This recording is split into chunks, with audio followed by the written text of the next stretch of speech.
ఇక మంత్రి పొంగులేటి శ్రీనివాస్ మీడియాతో మాట్లాడుతున్నారు. లైవ్ చూద్దాం. సత్తుపల్లి, అశ్వరావుపేట ఇలా ఈ నియోజకవర్గాలన్నీ కూడా రాత్రి నుంచి జలమయమయ్యాయి. ఉదయం నుంచి స్థానికంగా ఉండే అధికారులతో, ప్రజాప్రతినిధులతో, కాంగ్రెస్ పార్టీ ముఖ్య నాయకులతో చర్చించుకుంటూ వీలైనంత వరకు ప్రజలకి ఎక్కడా ప్రాణ నష్టం జరగకుండా ఉండే విధంగా ఈ ప్రభుత్వం గౌరవ ముఖ్యమంత్రి రేవంత్ రెడ్డి గారి ఆదేశానుసారం నేను కానీ, బట్టి విక్రమార్క గారు కానీ, అధికారులందరూ చూసుకుంటున్నాం.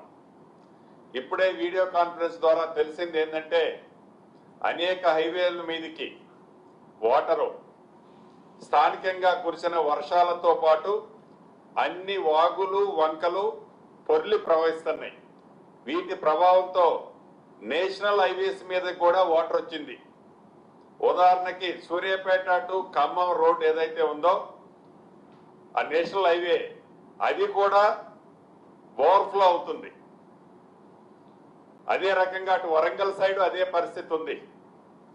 అన్ని రోడ్లు, చాలా వరకు రోడ్లు జిల్లాల్లో ఆ ప్రాంతంలో ఉండే, ఇందాక చెప్పిన 4-5 జిల్లాల్లో ఉండే రోడ్లు మొత్తం కూడా బ్లాక్ అయ్యాయి.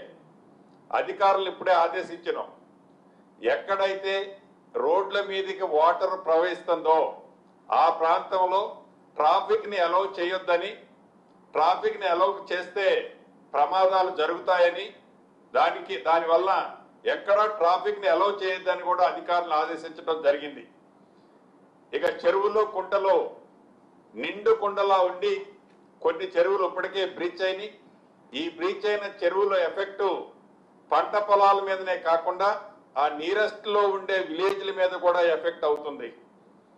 ఉదాహరణకి మున్నేరు, ఆకేరు ఈ 2 రివర్స్ ఏవైతే ఉన్నాయో విపరీతమైన ఫ్లోతో ఆ ప్రాంతాలంతా కూడా నాకు తెలిసి రాకసి తండా అని తిరుమలాయపాలెం మండలం నా నియోజకవర్గంలో ఒక తండా ఉంటది.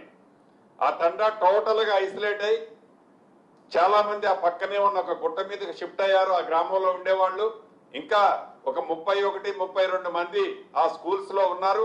స్కూల్ బిల్డింగ్ మీద ఉన్నారు.